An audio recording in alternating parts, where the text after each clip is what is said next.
जय हिंद दोस्तों। हम देख रहे हैं घटना चक्र आधुनिक भारत का इतिहास और 23 वीडियो लेक्चर तक हम देख चुके हैं और 24वां वीडियो लेक्चर होने वाला है किसान आंदोलन और किसान सभा। अवध में होम रूल लीग आंदोलन के कार्यकर्ता काफ़ी सक्रिय थे। इन्होंने किसानों को संगठित करना शुरू किया। संगठन को नाम दिया गया किसान सभा। यानी किसान सभा क्या थी? तो अवध में जो होम रूल लीग के कार्यकर्ता काफ़ी सक्रिय थे, उन्होंने एक आंदोलन को संगठित किया, किसानों को संगठित किया। उसी संगठन का नाम दिया गया किसान सभा।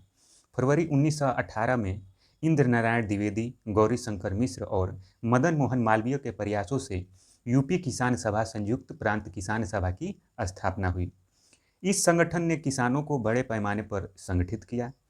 किसान सभा ने किसानों को किस हद तक जागरूक बनाया, इसका अंदाज़ा इससे लगाया जा सकता है कि दिसंबर 1918 में दिल्ली के कांग्रेस अधिवेशन में बड़ी संख्या में उत्तर प्रदेश के किसानों ने भाग लिया। यानी यहाँ पे बड़ी संख्या में उत्तर प्रदेश से किसान गए थे अधिवेशन में भाग लेने के लिए। वर्ष 1919 के अंतिम दिनों में किसानों का संगठित विद्रोह खुलकर सामने आया। अवध के प्रतापगढ़ जिले में एक जागीर में नाई धोबी बंद सामाजिक बहिष्कार एवं संगठित कार्रवाई की पहली घटना थी।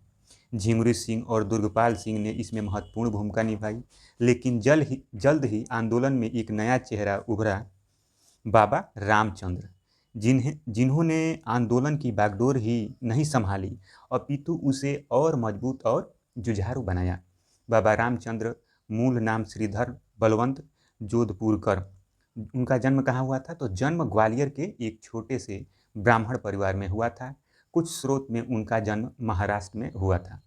वर्ष 1920 के मध्य वे एक किसान नेता के रूप में उभरे तथा उन्होंने अवध के किसानों को संगठित करना शुरू कर दिया। उनमें संगठन की अद्भुत क्षमता थी। वर्ष 1920 में इनके प्रयासों से प्रतापगढ़ में अवध किसान सभा का गठन हुआ। बिजौलिया आंदोलन का नेतृत्व वर्ष 1913 में साधु सीताराम दास ने किया तथा वर्ष 1915 में विजय सिंह पथिक इस आंदोलन से जुड़े। सहजानंद सरस्वती बिहार प्रांतीय किसान सभा के संस्थापक थे। इनके कृषि सुधार कार्यक्रम का वास्तविक लक्ष्य जमींदारी प्रथा का उन्मूलन तथा कृषकों का मालिकाना हक दिलाना था। यानी ये कृषकों के मालिकाना हक को कृषकों के हाथों में सौंपने के पक्ष में थे।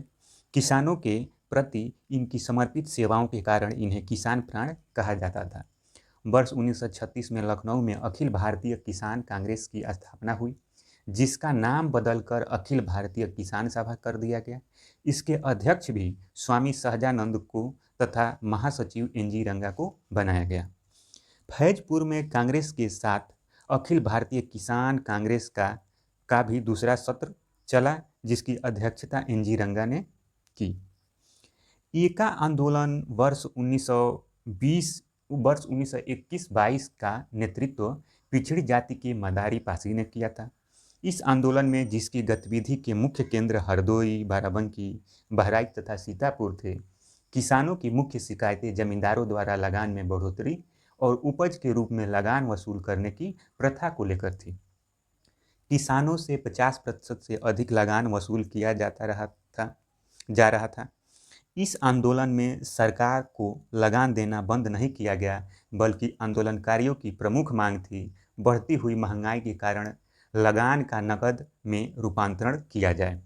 वर्ष 1928 में सूरत के जिले बारदोली तालुके में गांधीवादी आंदोलन और सत्याग्रह को पर्याप्त सफलता मिली। यहाँ मेहता बंधु सरीखे गांधी जी के अनुयायियों ने वर्ष 1922 से ही निरंतर अभियान चला रखा था। वर्ष 1928 में यहाँ कृषक आंदोलन का नेतृत्व वल्लभ भाई पटेल ने किया था, जो बारदोली सत्याग्रह के नाम से प्रसिद्ध हुआ। इसी आंदोलन में सफलता के कारण पटेल को बारदोली की महिलाओं ने सरदार की उपाधि दी। यानी अगर पूछा जाए कि सरदार की उपाधि इन्हें कहाँ मिली थी, तो बारदोली में मिली थी और बारदोली में जो आंदोलन कर रही थी महिलाओं, उनके द्वारा दिया गया था। सितंबर 1946 में बंगाल की प्रांतीय किसान सभा द्वारा तिभागा आंदोलन का प्रारंभ किया गया। इस आंदोलन में बर्गदारों बटाईदारों की मांग थी कि जमींदारों का फसल में हिस्सा आधे भाग से कम करके 1/3 किया जाए। यानी आधे भाग से कितना कर देना है? 1/3 कर देना है। शेष 2/3 हिस्सा बर्गदारों का हो, यानी बटाईदारों का हो। इस आंदोलन से उत्तरी बंगाल के जिले विशेष रूप से प्रभावित हुए। आचार्य विनोबा भावे सर्वोदय सम्मेलन के सिलसिले में 18 अप्रैल 1951 को तेलंगाना के नलगोंडा नलगोंडा जिले में पहुंचे। यह जिला उस समय साम्यवादी गतिविधियों का प्रमुख केंद्र था। इसी जिले के पोचमपल्ली, अब यदाद्री भुवनगिरी जिला, गांव में विनोबा भावे जी ठहरे। पोचमपल्ली प्रवास के दौरान गांव के 40 हरिजन परिवारों के लिए भूमि की समस्या का समाधान तलाशते समय इसी गांव के जमींदार रामचंद्र रेड्डी ने 100 एकड़ भूमि देने का प्रस्ताव किया। यह स्वतः स्फूर्त प्रस्ताव ही भूदान आंदोलन की उत्पत्ति का स्रोत बना। अक्टूबर 1951 से 57 तक विनोबा भावे जी ने पूरे भारत से 50 मिलियन एकड़ भूमि भूमिहीनों के लिए प्राप्त करने के उद्देश्य से भूदान आंदोलन का नेतृत्व किया, जबकि लगभग 4.8 मिलियन एकड़ भूमि प्राप्त हुई। अब प्रश्न संख्या 1 देख लेते हैं। भारतवर्ष का प्रथम किसान आंदोलन था तो यह बिजौलिया आंदोलन था। प्रश्नगत विकल्पों में भारत का सर्वप्रथम आंदोलन बिजौलिया आंदोलन का नेतृत्व वर्ष 1913 में साधु सीताराम दास ने किया तथा वर्ष 1915 में विजय सिंह पथिक इस आंदोलन से जुड़े। प्रश्न संख्या 2 है, बिजौलिया किसान आंदोलन के संबंध में निम्नलिखित कथनों पर विचार कीजिए। बिजौलिया किसान आंदोलन संबंधी जानकारी देने हेतु विजय सिंह पथिक गांधी जी से मिलने वर्धा गए थे, तो यह कथन क्या है? गलत है। प्रयाग के अभ्युदय एवं कलकत्ता के भारत मित्र समाचार पत्रों ने बिजौलिया किसान आंदोलन संबंधी समाचारों का नियमित रूप से प्रकाशन किया, तो यह कथन सही है। यहाँ केवल 2 सही है, यानी इसमें बी सही हो जाएगा।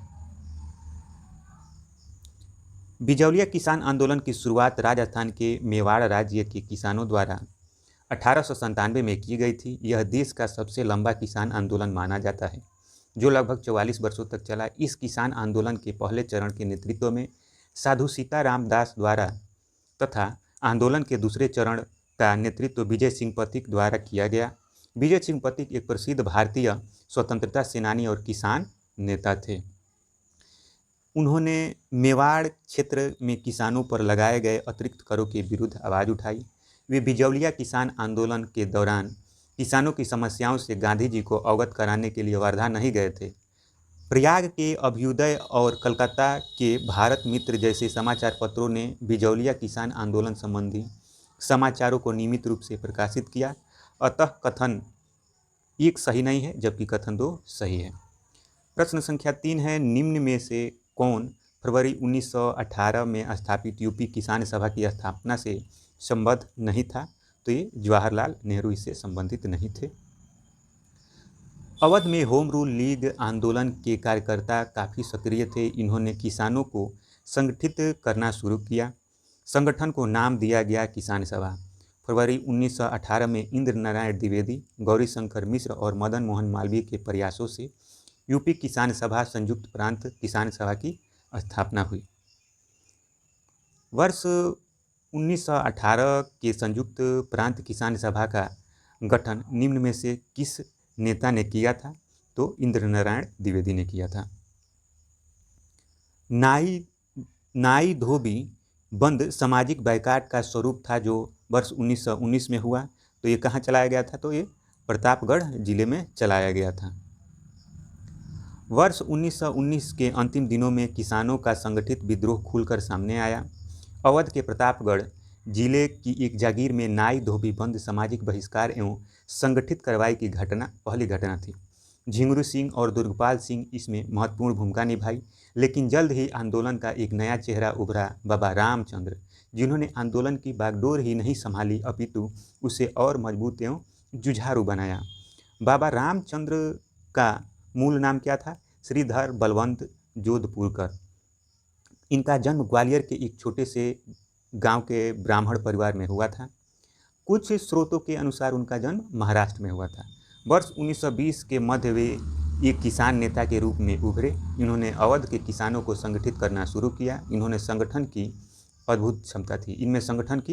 अद्भुत क्षमता थी। वर्ष 1920 में इनके प्रयासों से प्रतापगढ़ में अवध किसान सभा का गठन हुआ। प्रश्न संख्या 6 है, वह प्रदेश कौन था जहां बाबा रामचंद्र ने किसानों को संगठित किया था? तो वह प्रदेश अवध था। प्रश्न संख्या 7 है, एक सन्यासी जो फिजी में एक गिरमिटिया मजदूर के रूप में काम करने के बाद उस जिले में अपनी पीठ पर तुलसीदास रामायण की एक प्रति लेकर आया था, जिससे वह ग्रामीण श्रोताओं को छंद सुनाता। यहाँ जिस किसान नेता का जिक्र है वह है तो बाबा रामचंद्र। 17 अक्टूबर 1920 को बाबा रामचंद्र द्वारा उत्तर प्रदेश के प्रतापगढ़ जिले में अवध किसान सभा का औपचारिक रूप से गठन किया गया। प्रश्न में दिया गया कथन बाबा रामचंद्र के संदर्भ में है, जो फिजी में एक गिरमिटिया मजदूर के रूप में काम करने के बाद भारत आए और एक सन्यासी के रूप में जीवन यापन करने लगे। प्रश्न संख्या 8 है, 1930 के दशक में देश के विभिन्न भागों में नेताओं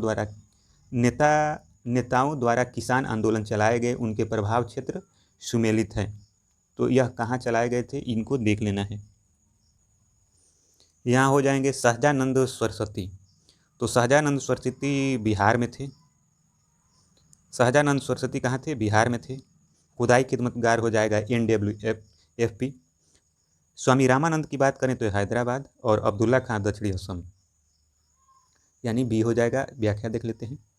सहजानंद सरस्वती बिहार प्रांतीय किसान सभा के संस्थापक थे। वर्ष 1936 में लखनऊ में अखिल भारतीय किसान कांग्रेस की स्थापना हुई, जिसका नाम बदलकर अखिल भारतीय किसान सभा कर दिया गया।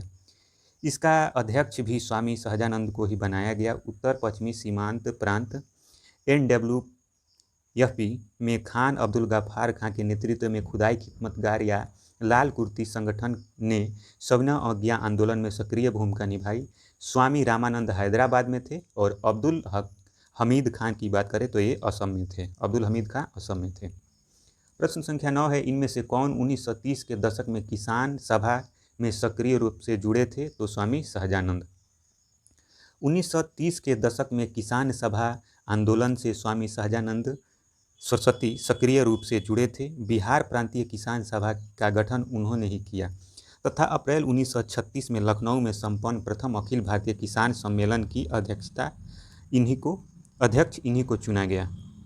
कि एका आंदोलन का उद्देश्य था तो लगान का नगद में परिवर्तन। एका आंदोलन 1921-22 का नेतृत्व पिछड़ी जाति के मदारी पासी ने किया था। इस आंदोलन में जिसकी गतिविधि का मुख्य केंद्र हरदोई, बाराबंकी, बहराइच तथा सीतापुर थे। किसान की मुख्य शिकायतें जमींदारों द्वारा लगान में बढ़ोतरी और उपज के रूप में लगान वसूली करने की प्रथा को लेकर थी। किसानों से 50% से अधिक लगान वसूल किया जा रहा था। जमींदारों के गुर्गे ठेकेदार किसान को प्रताड़ित करते थे। एका आंदोलन का राष्ट्रवादियों द्वारा निर्धारित अहिंसक नीतियों में विश्वास कम था। फलस्वरूप राष्ट्रवादी नेता आंदोलन से अलग थलग पड़ गए और आंदोलन ने दूसरी राह पकड़ ली। इस आंदोलन में सरकार को लगान देना बंद नहीं किया गया, बल्कि आंदोलनकारियों की प्रमुख मांग थी बढ़ती महंगाई के कारण लगान की नगद में रूपांतरण किया जाए। अगला प्रश्न है यहाँ पे, एका आंदोलन का प्रारंभ किया गया था तो उत्तर प्रदेश के हरदोई, बाराबंकी एवं अन्य स्थान के किसानों द्वारा किया गया था। प्रश्न संख्या 12 है, बिहार प्रांतीय किसान सभा का गठन किसने किया था? तो स्वामी सहजानंद सरस्वती द्वारा किया गया था। बिहार में किसान आंदोलन की शुरुआत स्वामी सहजानंद सरस्वती के नेतृत्व में हुई।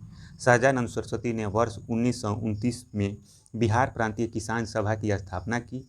इस सभा का विस्तार बिहार के गांवों में करने में उन्हें कार्यानंद शर्मा, राहुल संकीर्त्यान, पंचानन शर्मा, यदुनंदन शर्मा आदि वामपंथी नेताओं का सहयोग मिला।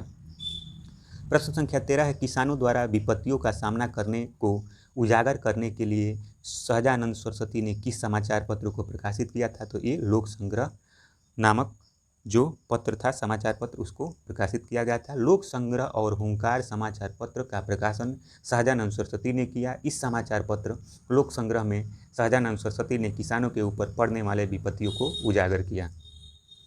अगला प्रश्न है यहाँ पे, स्वामी सहजानंद सरस्वती एक पत्रिका का प्रकाशन किया जिसका नाम था, तो उसका नाम हुंकार था। स्वामी सहजानंद सरस्वती आधुनिक भारत के प्रमुख किसान नेता थे। उन्होंने हुंकार नामक पत्रिका का प्रकाशन किया। प्रश्न संख्या 15 है, स्वामी सहजानंद निम्न में से किससे संबंधित थे? तो स्वामी सहजानंद बिहार में किसान आंदोलन से संबंधित थे। प्रश्न संख्या 16 है, अखिल भारतीय किसान सभा की प्रथम सत्र की अध्यक्षता किसने की थी? तो स्वामी सहजानंद ने की थी। अप्रैल 1936 में लखनऊ में अखिल भारतीय किसान कांग्रेस की स्थापना हुई, जिसका नाम बदलकर अखिल भारतीय किसान सभा कर दिया गया। बिहार प्रांतीय किसान सभा के संस्थापक स्वामी सहजानंद सरस्वती इसके अध्यक्ष और आंध्र प्रदेश में किसान आंदोलन के अगुवा तथा कृषि क्षेत्र की समस्याओं के विद्वान इंजी रंगा इसके महासचिव चुने गए। फैजपुर में कांग्रेस सत्र के साथ अखिल भारतीय किसान कांग्रेस का भी दूसरा सत्र चला, जिसकी अध्यक्षता इंजी रंगा ने की। अगला प्रश्न है, 1936 में लखनऊ में अखिल भारतीय किसान सभा का प्रथम अध्यक्ष किसे चुना गया? तो प्रथम अध्यक्ष चुना गया था स्वामी सहजानंद सरस्वती को। प्रश्न संख्या 18 है, लखनऊ में स्थापित अखिल भारतीय किसान कांग्रेस के महासचिव के रूप में निम्नलिखित में से किसे चुना गया? तो एनजी रंगा को चुना गया। प्रश्न संख्या 19 है, अखिल भारतीय किसान कांग्रेस का गठन किया गया था? तो 1936 में किया गया था। अगला प्रश्न है, वह कौन सी जगह थी जहां अखिल भारतीय किसान सभा का पहला अधिवेशन हुआ था? तो अखिल भारतीय किसान सभा का पहला अधिवेशन लखनऊ में हुआ था।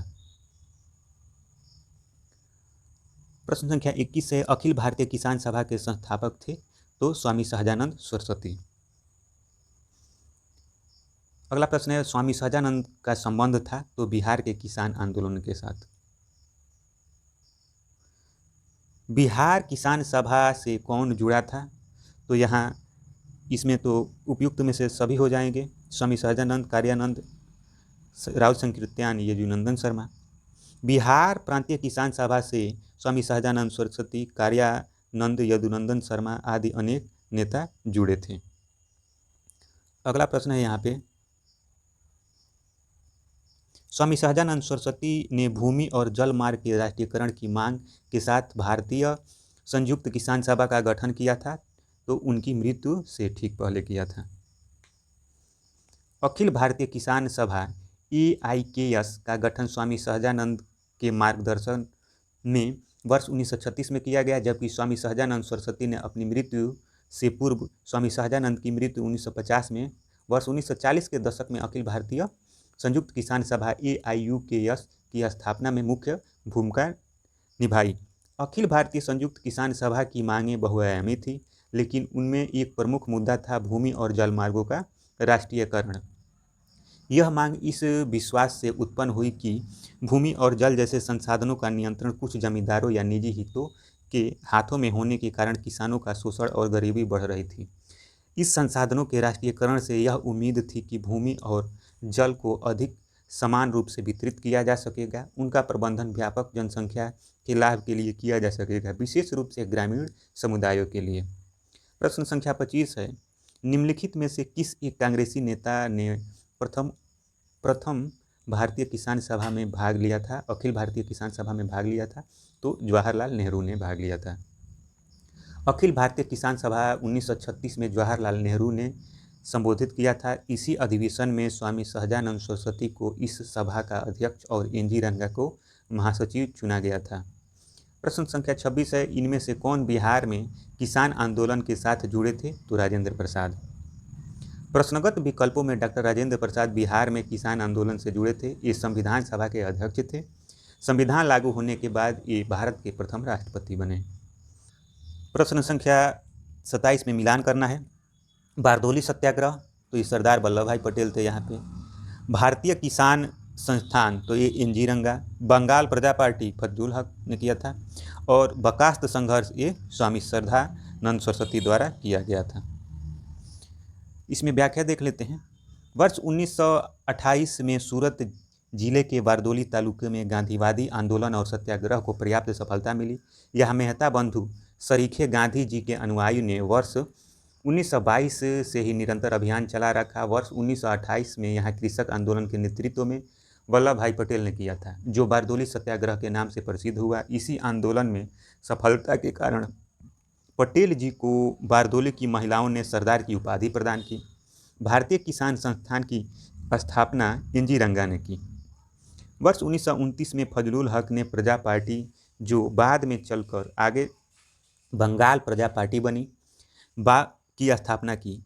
यही पार्टी आगे चलकर कृषक प्रजा पार्टी के नाम से जानी गई। बिहार का बर्खास्त स्वयं खेती की भूमि संघर्ष स्वामी श्रद्धानंद सरस्वती से संबंधित है। प्रश्न संख्या 28 है, बारदोली सत्याग्रह का सफल नेतृत्व किसने किया था? तो वल्लभ भाई पटेल ने किया था।